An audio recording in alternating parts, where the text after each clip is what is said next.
So after Ajahn Cha had been living in the monastery for 4 years as a dekwat, at the age of 13, he became a novice. So there is a lower age limit before you can become a novice. In fact, in the text, it says that a boy should be old enough to be able to scare crows away.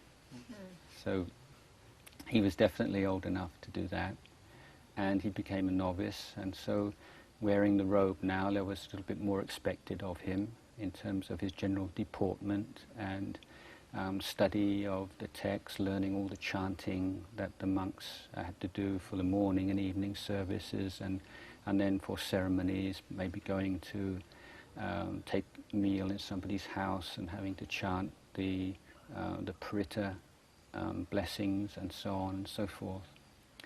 And he had, there was one monk in the monastery called Ajahn Lang, who was his mentor and his kind of teacher, and he was very close to him and looked after him. And when he used to go to back to visit his home every now and again, Ajahn Lang would go along with him. And then when he was 16, which is kind of difficult age if you're living in a monastery and a young adolescent, Ajahn Lang one day said, "Look, why don't we disrobe? Why don't we leave? I think this is good enough." And so whether or not he would have stayed on otherwise, we don't know, but when your teacher encourages you to disrobe and say, okay. And it turned out that Ajahn Lang had fallen in love with Ajahn Cha's sister, and that was why he wanted to disrobe. I guess he would have been embarrassed if he disrobed and married Ajahn Cha's sister, and Ajahn Cha stayed in the monastery. So, so they both disrobed. So then he didn't, it was okay, and he went to work helping his family, working in the rice fields and so on. And then getting a bit older, and he'd often go off to these festivals or ngans, and you can see already it's kind of tough. They would work all day in the fields with the buffaloes and so on, and planting rice and all those jobs, really tough, hard work. And then in the evening, they maybe walk 8, 9, 10 kilometers to another village for a ngan, stay there till late at night, walk all the way back, and then go to work again the next day. So then he was about, I think, 19, and he fell in love with a young girl, and she was the stepsister of his best friend called Put. And he and she pretty well decided that they would get married. But first of all, he had to do his national service, or at least expected to. There was, you would take Mae Jai, and see if you got the wrong colour or the right colour, you go in the army. And then after he'd done his national service, he would. He decided to become a monk for a few months, and then they get married. Now, unfortunately, or fortunately maybe, firstly he didn't have to go in the army.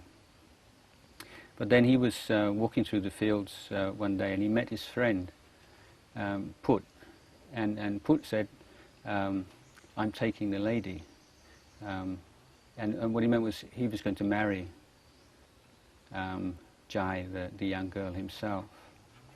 Now, how this came about was that, as you know, Thailand's very unusual or almost unique in that there's not a dowry paid by the wife's family to the husband's family, but there's maybe called a bride price, where the husband's family pay the woman's family, which is one of the reasons why women have always had a lot more stable and respected position in Thai society than in most of the other societies around. And anyway, because they were in some way related, step related anyway, the family felt that if they married, that would keep the money within the family. And then it was also, they also had a piece of land that they wanted to cultivate, and so the idea was to marry, they would take on this piece of land. And so, as you know, in those days, and even to a certain extent these days in Thailand, the parents' wishes take precedence over the child's wishes, and so they married. And Ajahn Cha was very upset, but he wasn't angry with his friend because he knew that that's the way things work, and it was their family's decision. It wasn't like his friend went behind his back and stole his girl or something like that. But he did confess many years later that the first 7 years he was a monk, he still thought about her, and who knows if his friend had died or they separated, he might. So anyway, he used to say he's really his friend Put, who became a disciple of his in later years, would go to the monastery almost every day, and he would point him out to the monks. He'd say, if it wasn't for him, I wouldn't be here today. So